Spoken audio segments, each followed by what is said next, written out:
Assalamualaikum warahmatullahi wabarakatuh. Apa kabar nih sahabat Cimalaka semua? Bertemu kembali di acara podcast Klinik Informasi Sehat Puskesmas Cimalaka. Saya Evril sebagai host yang akan membersamai agenda podcast kita kali ini.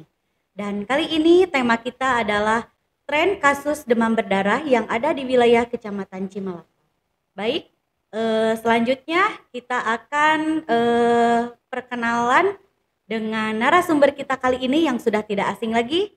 Kita kali ini sebagai narasumber yaitu Kang Ade Ramdan Gumelar, SKM, sebagai penanggung jawab epidemiologi di Puskesmas. Sesuai dengan tema kita kali ini yaitu tren kasus demam berdarah yang ada di wilayah Kecamatan Cimalaka, kita akan bahas secara lebih lanjut bagaimana tren kasusnya di Kecamatan Cimalaka. Kita langsung saja. Apa kabar Kang Ade? Alhamdulillah baik. Biar lebih akrab ya sahabat Cimalaka semua, jadi kita manggilnya Akang aja. Ya, padahal umurnya lebih muda ya. Oh iya, atau kalau gitu mas rasa saya tua banget ya? Ya enggak ya nggak apa-apa. Baik lanjut. Kang Ade, kesibukan apa nih sekarang? Sibuk sebagai pelayan masyarakat ya. Di samping itu tugas sebagai ahli pertama epidemiologi juga, melakukan kegiatan surveillance ke lapangan. Berhubung sekarang lagi banyak kasus penyakit menular ya di Cimalaka, karena banyak berbagai faktor juga, dari mulai kepadatan penduduk juga, cuaca juga kan sekarang lagi musim hujan, banyak sekali terutama kasus-kasus penyakit menular ya yang terjadi di Kecamatan Cimalaka, yaitu demam berdarah juga termasuk sangat tinggi ya angka prevalensinya seperti itu. Berbicara tentang penyakit menular nih Kang Ade, ya. Tren kasus penyakit menular yang mengalami kenaikan tuh selain demam berdarah apa saja nih? Untuk kasus penyakit menular mungkin baru awal tahun ya Teh ya, untuk tahun 2024 kalau dilihat-lihat kita ranking pertamanya itu di Kecamatan Cimalaka yaitu demam berdarah ya. Yang kedua itu tapi cuma angkanya tidak sesignifikan si DBD ini, itu dari diare, juga dari ISPA juga, cuman angkanya tidak sampai puluhan gitu kan. Kalau DBD sekarang sih angkanya lumayan banyak juga gitu untuk awal tahun sekarang itu. Tapi itu menyebar nggak di seluruh desa, di 14 desa yang ada di wilayah Kecamatan Cimalaka ini? Untuk kasus penyakit menular yang lain seperti diare atau ISPA sendiri, kami sendiri masih melakukan pemetaan berdasarkan laporan dari jaringan juga dari laporan sekunder dari pemegang programnya. Kalau untuk kasus DBD sendiri kami sudah cepat melakukan pemetaan, jadi ada gambaran hampir semua desa di 14 desa ya di Kecamatan Cimalaka itu ada kasus DBD, walaupun mungkin ada kasusnya 1-2 seperti itu. Jadi setiap desa di Kecamatan Cimalaka itu sudah ada kasus DBD-nya seperti itu. Nah lalu sejauh ini upaya preventif apa yang sudah dilakukan oleh Puskesmas, tentunya bersama dengan lintas program ya, tidak hanya surveillance atau epidemiologi saja? Untuk upaya tepatnya lah promotif preventifnya ya, sebenarnya kita sudah melakukan planning atau perencanaan dari tahun 2022 untuk masalah DBD ini. Kita sudah membentuk yaitu gerakan Satu Rumah Satu Jumantik, itu sebagai perencanaan kita ke depannya, gambarannya seperti itu. Dalam kegiatan gerakan Satu Rumah Satu Jumantik kita sudah melatih beberapa masyarakat di seluruh desa di Kecamatan Cimalaka. Kita sudah melatih bagaimana cara melakukan pemantauan jentik di rumahnya masing-masing. Di samping itu kita sudah melakukan edukasi juga. Kita juga sudah membuat bagaimana cara mengatur jadwal kegiatan pemberantasan jentik secara berkala juga bersama masyarakat juga. Seperti itu tahun 2022. Untuk tahun 2023-nya yaitu tindak lanjut dari gerakan GIRIJ itu, gerakan Satu Rumah Jumantik itu, kita melakukan pemantauan apakah kegiatan pemeriksaan berkala atau pemantauan berkala jentik itu sudah efektif belum. Kalaupun belum, kita melakukan pengarahan, kita juga sambil membantu mereka atau kader-kader disebutnya kader ya, untuk masyarakat yang punya bangunan atau pemilik rumah tersebut, sekarang disebutnya kader Jumantik. Kita membantu juga dalam memeriksa tempat-tempat penampungan air yang berpotensi untuk berkembang biaknya nyamuk itu sendiri. Di samping itu juga kita melakukan pemahaman kembali kepada kader Posyandu juga sebagai pendamping juga atau sebagai koordinator di lapangan juga untuk lebih giat menggerakkan masyarakat dalam kegiatan upaya preventif DBD tersebut. Nah, untuk tahun 2024 kami kembali juga melakukan seperti kegiatan tahun 2023, yaitu pemantauan juga ke setiap desa, walaupun belum semua desa juga kami kunjungi karena baru awal tahun juga. Kami juga dari surveillance dibagi beberapa orang untuk sebagai pemegang wilayah kerja masing-masing gitu. Jadi tidak hanya satu orang. Di samping itu ada kerjasama juga, keterlibatan untuk lintas program juga seperti tadi yang dikatakan Teh April. Untuk lintas program kita sudah melakukan koordinasi juga dengan Promkes atau promosi kesehatan untuk lebih aktif dalam upaya promotif, baik itu di media sosial, media cetak maupun dalam media visual seperti itu. Untuk lintas programnya yang lain yaitu ke bidan desa. Bidan desa juga kami juga melakukan koordinasi agar melakukan pelaporan apabila ada temuan kasus DBD untuk segera dilaporkan, nanti akan kami tindak lanjuti seperti itu. Untuk waktunya sendiri nih Om, Kang.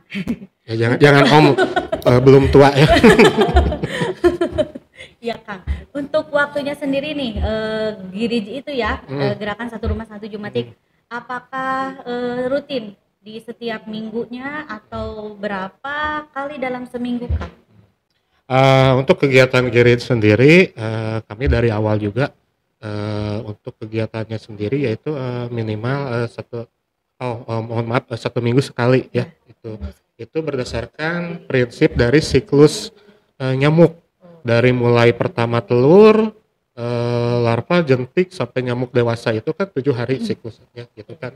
Jadi kita harus memutus rantai perkembangbiakan nyamuk gitu kan, tapi nggak dosa ya kalau membunuh nyamuk mah ya.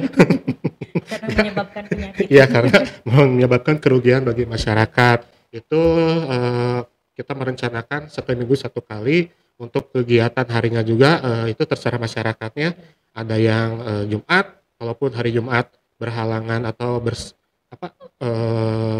bersinggungan dengan jadwal kerja istilahnya, jadi di hari Minggu gitu kan. Ada seperti itu, cuman dalam kegiatannya sendiri ada yang rutin, ada yang masih tidak dilakukan atau 2 minggu sekali, kadang 3 minggu sekali seperti itu. Cuman itu mungkin jadi evaluasi atau catatan buat kami sendiri gitu kan. Seperti itu. Baik, berarti memang nih sahabat Cimalaka semua ya, efektifnya kita melakukan PSN ya, namanya pemberantasan sarang nyamuk atau Giriji itu ya, gerakan satu rumah satu Jumantik itu di 1 minggu 1 kali, karena kita mengikuti yang tadi siklus hidup nyamuk. Siklus hidup nyamuknya itu ya, supaya efektif. Nah, baik. Kalau sejauh ini apakah peran lintas sektor dalam hal ini terlibat atau puskesmas bagaimana nih cara kita advokasi berarti ya, advokasi koordinasi terkait penanganan kasus demam berdarah ini? Untuk kerjasama dengan lintas sektor sendiri, kami sudah melakukan koordinasi dari desa juga, dari pihak kecamatan juga. Kami pernah melakukan rekomendasi untuk himbauan agar ada kegiatan PSN secara serempak juga. Itu juga ke desa juga kami sudah melakukan advokasi ya dari Promkes, terutama dari advokasinya. Di samping itu mereka juga aktif terlibat dalam kegiatan PSN juga di masyarakat. Walaupun mungkin ada sebagian yang berhalangan juga, itu tidak apa-apa. Mungkin yang penting kita sudah melakukan koordinasi. Jadi peran mereka mungkin dari lintas sektor yang pertama yaitu yang khususnya yang di desa ya Teh ya, sebagai media atau Perantara. perantara bisa, atau sebagai memberitahukan, Iya. menyampaikan informasi bahwa akan ada kegiatan PSN, mengingatkan kembali. Itu bisa lewat toa di masjid atau musola, atau bisa memanfaatkan lewat grup di RT RW atau dusun atau desa sendiri seperti itu. Jadi cukup baik untuk peran lintas sektor sendiri. Mungkin kita evaluasinya harus perlu penguatan secara terus-menerus seperti itu. Ya memang ini ya Kang, tentunya setiap kita akan melakukan kegiatan di lapangan, tentunya kita memang harus istilahnya izin gitu ya, izin kepada pemangku kebijakan yang ada di wilayah mungkin ya. Kalau dalam hal ini mungkin di desa ya Pak, tentunya kita koordinasi ke kepala desa ya. Harus itu, soalnya kan permasalahan kesehatan tidak hanya ada di puskesmas saja, tapi keterlibatan dari lintas sektor juga perlu, termasuk dari masyarakatnya sendiri, karena kita mengenal tentang pemberdayaan masyarakat kan. Berarti kita memicu atau menggerakkan supaya masyarakat lebih mandiri dalam upaya preventif khususnya ya terhadap masalah kesehatan. Oke, itu ya sahabat Cimalaka semua, berarti sudah terjalin dengan baik dalam hal kegiatan-kegiatan di bidang kesehatan, terutama kan kita pasti semuanya melibatkan masyarakat tentunya, dan kita butuh peran lintas program ataupun lintas sektor. Nah selanjutnya sebetulnya kendala apa saja yang ditemukan sejauh ini yang di lapangan, terutama dalam penanganan kasus DBD yang akhir-akhir ini semakin meningkat besar? Ini berdasarkan evaluasi yang tahun 2023 ya Teh, termasuk evaluasi yang awal tahun Januari. Kita menemukan suatu permasalahan, mungkin ini sedikit umum ya dengan permasalahan di wilayah lain gitu. Pertama dari perilaku juga itu kita kembali lagi ke teori H.L. Bloom ya, untuk proporsi atau faktor yang menjadi proporsi terbesar, yaitu dari faktor lingkungan dengan perilaku. Memang sangat susah sekali untuk mengubah perilaku, perlu secara berkelanjutan untuk merubah perilaku seseorang. Mengapa perilaku berhubungan dengan kasus umumnya DBD ya, termasuk penyakit menular lainnya? Karena kita kalau lihat DBD pemicunya pasti dari nyamuk. Nyamuk akan berkembang biak dalam penampungan air. Sementara kita sebagai, mungkin saya juga ya, sebagai masyarakat atau sebagai manusia, sering kita hilap, lupa gitu kan, atau kurangnya kesadaran bahwa dalam khususnya pada musim hujan, menampung air pada musim hujan gitu kan, di ember atau di tempat-tempat berpotensi lainnya, kita lupa untuk membuang atau kita abai gitu, seperti itu. Itu berhubungan dengan perilaku atau tingkat kesadaran ya manusianya sendiri, seperti itu. Itu berimbas kepada lingkungan. Nah, kan kalau kita lihat jangkauan terbang nyamuk 100 meter. Jadi percuma saja sekarang kalau di satu rumah itu melakukan PSN atau 3M itu, sementara tetangganya tidak melakukan kegiatan upaya preventif DBD, akan percuma. Karena tetap saja harus kompak dalam radius 100 meter atau dalam satu RT, satu RW itu harus benar-benar kompak melakukan PSN, sehingga tidak ada nyamuk berkeliaran atau operasinya 100 meter seperti itu. Jadi perilaku dengan lingkungan itu sangat berhubungan sekali dalam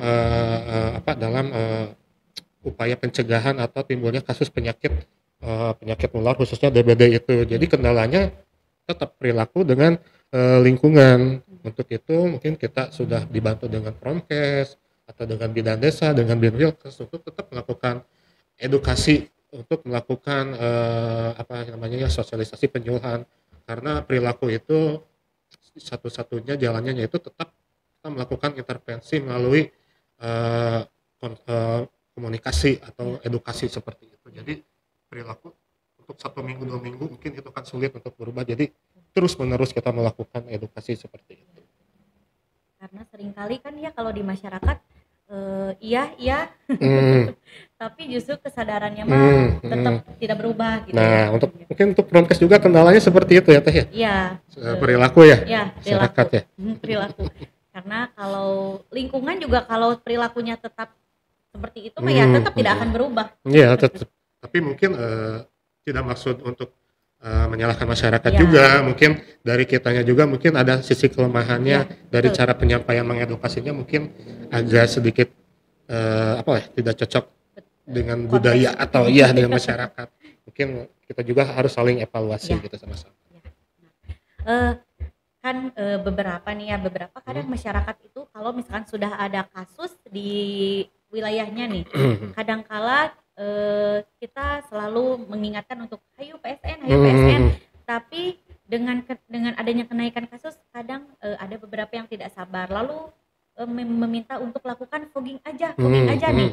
Sebetulnya bagaimana sih keefektifan fogging dan PSN itu? Ya mungkin itu sudah lama ya masyarakat mempunyai mindsetnya seperti itu. Untuk fogging sendiri itu bukan solusi utama untuk upaya pencegahan atau preventif DBD, karena jalan satu-satunya itu untuk upaya preventif itu ya cuma PSN seperti itu ya. Untuk DBD sendiri kalau kita mengkalkulasikan atau hitung-hitungan itu adalah pencegahannya itu sangat murah dan tidak mengeluarkan biaya. PSN berapa sih yang harus dikeluarkan kan? Tidak cukup kita mempunyai kesadaran untuk menguras atau menutup ataupun menaur ulang tempat potensi itu. Sementara kalau fogging itu kan pertama kita memerlukan biaya juga. Di samping itu ada yang lebih penting, yaitu tentang zat yang berada dalam kandungan si alat pendukung atau cairan pendukung si pengasapan itu. Yang ketiga itu yaitu potensi terpaparnya dari zat tersebut ke makanan ataupun ke binatang peliharaan seperti itu, pakaian. Terus bahaya juga untuk ibu hamil atau anak bayi dan balita, terutama untuk lansia kan susah, apalagi lansia yang mohon maaf ya ada penyakit ataupun terkena stroke itu kan harus evakuasi dulu seperti itu. Jadi itu sangat tidak efektif. Di samping itu hal yang paling pentingnya itu si nyamuk itu jadi resisten atau jadi kebal gitu kan. Kalau terus sering kita melakukan fogging, karena fogging itu sebetulnya tidak akan membunuh jentik nyamuknya, karena yang lebih bahaya itu jentik nyamuk dibanding nyamuk dewasa. Walaupun sebenarnya yang ngagigitnya nyamuk betina kan, cuman nyamuk betina pada saat berkembang biak sekali mengeluarkan telur itu bisa sampai 100 butir. Nah kalau kita melakukan hitung-hitungan, si nyamuk betina sekarang mengeluarkan 100 butir di tempat perkembangbiakan, kita melakukan fogging. Nah, si nyamuk betinanya kita usir, tapi si jentiknya tetap ada kan berkembang biak.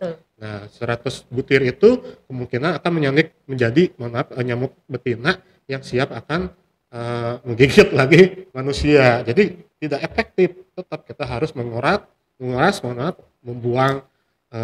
air yang berpotensi menjadi tempat perkembangbiakan seperti itu.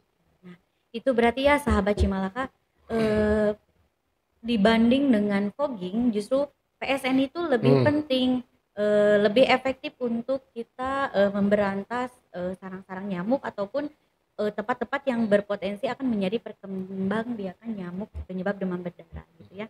Nah lalu untuk selanjutnya nih Kang, langkah apa sih yang harus masyarakat lakukan bila memang ada kasus DBD di lingkungannya?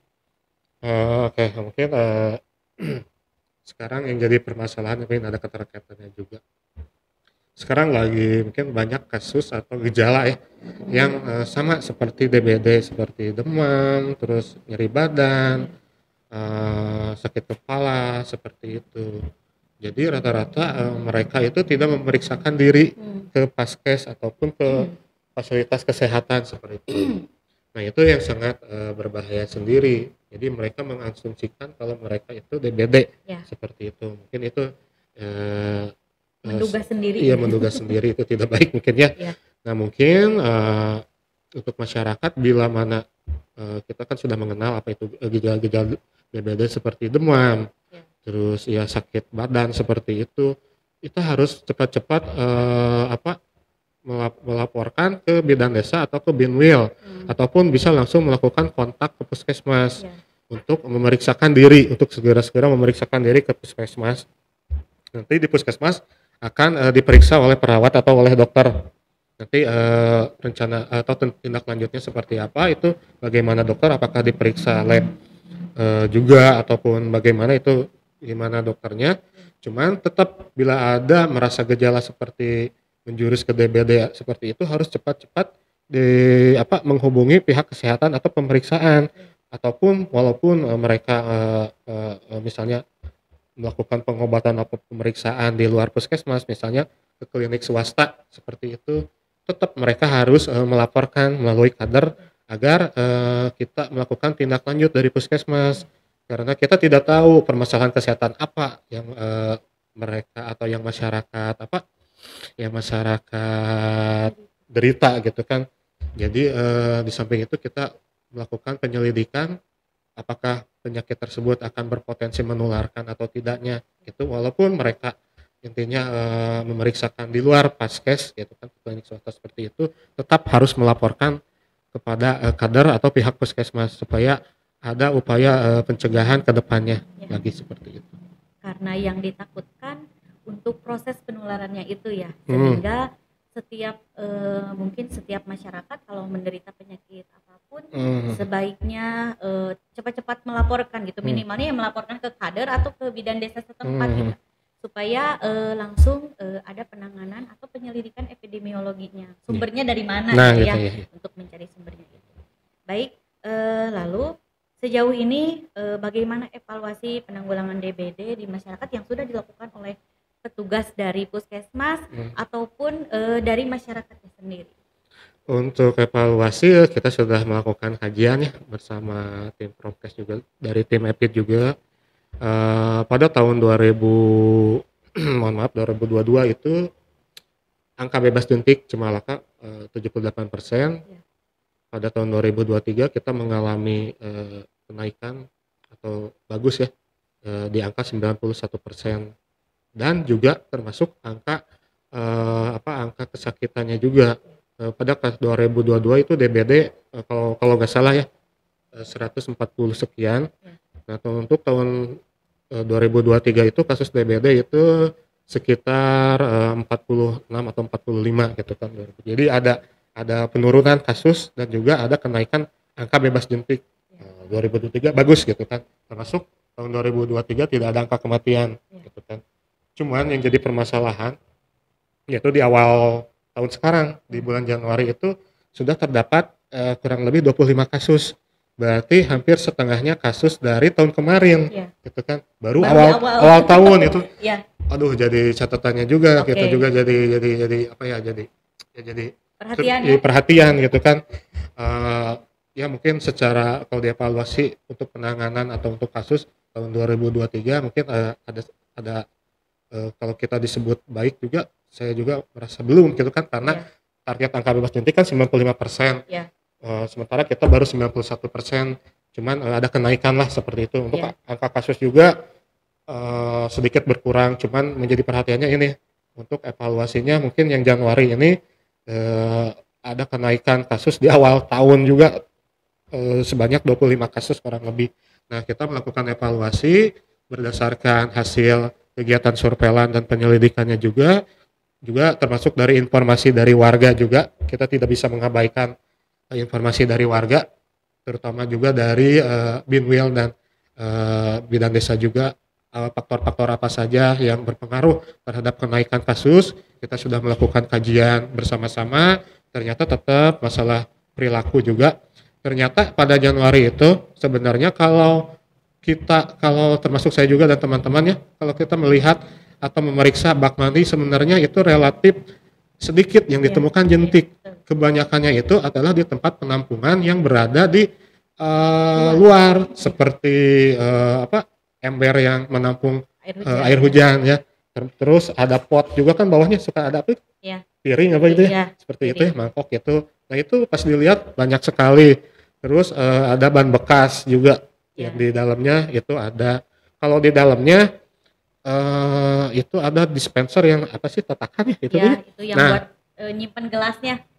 Kan itu apa ya namanya itu ya, nyurucut bahasa Sundanya nyurucut Sunda cai sebenarnya. Karena tatakan eta sehingga sering tidak terkontrol oleh keluarga atau masyarakat. Iya, betul. Ya, itu pas kita lihat bersama si pemilik rumahnya juga, waduh, si jentiknya juga udah banyak gitu kan, karena lupa sendiri saking terlalu fokusnya ke bak mandi Iya, gitu kan. betul. Seperti itu. Jadi pada tahun Januari itu ternyata jentik nyamuk itu lebih banyak ditemukan di tempat-tempat penampungan yang bukan di bak, walaupun di bak mandi juga ada gitu, cuman lebih banyak yaitu di kontainernya sendiri seperti itu. Jadi justru kita banyak menemukan jentik itu di tempat-tempat yang tidak terduga ya.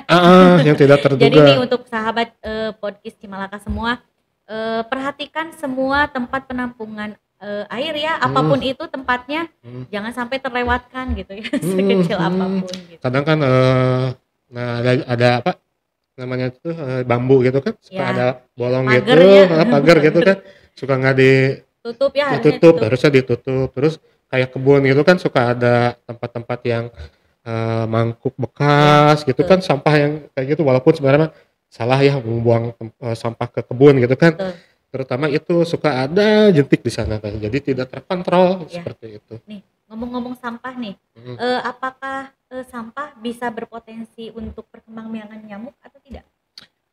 Tergantung sampahnya juga sih. Kalau sampah kering kan kayak sampah bekas kertas kayak gitu mah tidak. Cuman sampah-sampah plastik atau tempat yang berpotensi menjadi penampungan air, yang istilahnya apa lah? Anu nangkarak ya. Nangkarak. Sanes nangkuban. Anu Nangkarak kada dinangkubankeun ya, Iya, gitunya. betul. Tah anu seperti gitu, tempat minum, air minum seperti itu yang sangat berbahaya sekali. Makanya itu kita balik lagi ke 3M ya, harus Ya. melakukan mendaur ulang. M ketiganya mendaur ulang, bukan mengubur lagi, Ya. tapi mendaur ulang si sampah tersebut. Walaupun yang kering tidak membahayakan atau tidak menjadi tempat potensi nyamuk, tetap jangan membuang sampah sembarangan seperti itu, karena nyamuk sendiri sangat menyukai bermain di area-area yang banyak sampah. Ya. Seperti itu. Oke, kita balik lagi ke evaluasi penanggulangan yang tadi ya, tentang ABJ nih, angka bebas jentik. Sebetulnya bagaimana cara menentukan angka bebas jentik di suatu wilayah? Cara menentukan angka bebas jentik yaitu prinsipnya seperti teorinya, yaitu jumlah angka atau jumlah rumah yang ditemukan jentik dibagi jumlah rumah yang diperiksa, seperti itu. Namun kita juga tidak bisa menyimpulkan bahwa kita sudah melakukan di satu RW di desa A misalnya, kita tidak bisa menyimpulkan bahwa itu angka bebas jentiknya. Tetap kita baru bisa menyimpulkan angka bebas jentik di desa itu bila semua dusun atau RW sudah kita periksa. Walaupun kita merumuskannya dengan melakukan metode sampling seperti itu.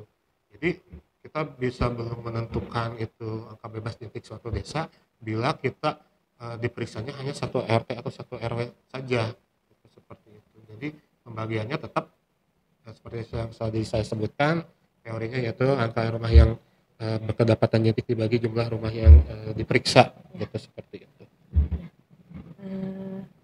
Mungkin ada tips atau apa gitu, Kang, untuk masyarakat Cimalaka semua nih, terutama dalam penanganan kasus kasus demam berdarah ini. Untuk terakhir gitu. Tips DBD ya, yang pencegahan ya, bukan tips asmara ya. bukan konteks di sini. Ya, kembali lagi untuk pencegahan kita prinsipnya 3M ya teh ya. Menguras, menutup, terus mendaur ulang ya, bukan mengubur ya, terutama sampah plastik. Prinsipnya itu, terus pencegahan yang paling murah yang tidak mengeluarkan uang yaitu pencegahan DBD, karena tidak mengeluarkan uang sepeser pun, hanya kemauan dan kesadaran kita untuk melakukan 3M tadi. Nah, untuk melakukan 3M tadi kita harus perhatikan waktunya, berdasarkan dengan siklus atau siklus kehidupan nyamuk gitu kan. Itu sendiri yaitu 7 hari. Jadi kita melakukan mau 1 minggu itu mau 2 kali, 3 kali, 4 kali juga silakan gitu kan. Yang penting ada 1 minggu itu 1 kali melakukan PSN atau pemberantasan sarang nyamuk sendiri. Nah, terus Yang paling diingat lagi di lingkungan itu sering ada ada sekolah, ada tempat-tempat umum lainnya seperti masjid, itu juga harus diperhatikan, harus dilihat apakah ada di kamar mandinya ada jentik atau tidak. Jangan jangan sampai terlupakan seperti itu. Terus jangan lupa kembali tempat-tempat potensi yang berkembang biakan nyamuk yang sering kita lupa, yaitu eh, dispenser atau tatakannya, terus pot atau piring di bawah potnya yang menjadi dasarnya itu sering kita lupa. Terus ember-ember kalau bisa kalaupun waktu hujan ada air gitu kan, jadi tertampung oleh si ember tersebut, dalam 1 hari itu harus terbuang, mau dimanfaatkan untuk nyiram kembang ataupun buat cuci motor istilahnya mah ya nggak apa-apa, silakan asal dalam 1 hari itu sudah terbuang gitu kan. Kalau bisa masih, kalau memang tidak perlu air untuk pemanfaatan seperti nyiram seperti itu mah lebih baik ditangkupkan gitu nya bahasa Sunda nama si ember tersebut gitu. Jadi prinsipnya tetap 3M dilakukan 1 minggu sekali atau mau 2 minggu maaf, untuk 1 minggu 2 kali 3 kali juga silakan, nggak apa-apa, yang penting 1 minggu itu sudah dilaksanakan seperti itu. Terus fogging bukan solusi utama, akan menyebabkan resisten terhadap si nyamuk tersebut. Juga efeknya ya, efek dari fogging, efek dari apa bahan-bahan yang digunakan untuk fogging sendiri. Terus mungkin ini apa PR-nya kalau fogging urang teh kedah beberesnya. Ya, untuk fogging itu tidak langsung kita melakukan pengasapan karena prinsipnya kan kita itu hanya mengusir nyamuk dewasa atau betina saja, sementara jentiknya tidak, tetap harus melakukan PSN dulu. Jadi buat apa fogging kalau PSN dilaksanakan gitu kan. Utamanya sih PSN. Kalau mau fogging juga kita juga ada beberapa kriteria juga gitu kan, seperti angka bebas jentiknya sangat rendah sekali, terus ada kasus kematian juga seperti itu. Bukan maksud kita harus menunggu kematian baru ada fogging, tapi tetap fogging itu bukan solusi utama gitu kan. Harus tetap PSN intinya mah gitu. Itu. Siap. Cukup. Silahkan mau pertanyaan apa lagi soal asmara nanti saja ya. Jangan di sini. Baik, terima kasih Kang Ade sudah bersamai kita di podcast kali ini dengan tema tren kasus penyakit demam berdarah. Semoga apa yang disampaikan banyak manfaatnya untuk kita semua, terutama untuk masyarakat yang ada di wilayah Kecamatan Cimalaka khususnya, dan umumnya untuk kita semua mungkin ya. Yang ada di muka bumi ini tentunya. Semoga tren kasus demam berdarah ini tidak lagi naik ya di puskesmas di wilayah Puskesmas Cimalaka ini, dan kita berharap kesadaran dari semua masyarakat, juga kita saling kerjasama dalam menuntaskan masalah ini. Baik, sahabat podcast Cimalaka semua, ending statement mungkin ya. Ending statement. Untuk segala sesuatu yang berkaitan dengan masalah kesehatan, kita harus saling bekerja sama. Kalau misalkan ada masalah yang ditemukan, cepat lapor minimalnya ke Ibu Kader atau ke bidan desa setempat supaya nanti ada penanganan selanjutnya gitu, penanganan lanjutannya. Nah, dan juga untuk sahabat podcast Cimalaka semua yang membutuhkan informasi terkait layanan yang ada di Puskesmas Rawat Inap Cimalaka, bisa mengakses di nomor WA-nya Pusaka yang dimiliki oleh Puskesmas Cimalaka di nomor 081223861661. Tidak di sini teh. Ya, nanti di sana akan muncul fitur-fitur yang ada di pusaka tersebut, dan silakan dipilih layanan apa yang dibutuhkan oleh masyarakat semua. Dan juga jika memerlukan informasi apapun selain bisa mengakses WA Pusaka, ibu bapak atau masyarakat semua juga bisa memberikan review ya di Google dengan review terbaik tentunya. Review terbaik. Lalu jangan lupa juga subscribe YouTube-nya Puskesmas Cimalaka, jangan lupa like, comment, and share. Terima kasih, semoga apa yang kita sampaikan pada kali ini benar-benar banyak manfaatnya untuk kita semua, terutama untuk warga yang ada di wilayah Kecamatan Cimalaka. Sekali lagi terima kasih atas perhatiannya. Saya tutup. Assalamualaikum warahmatullahi wabarakatuh.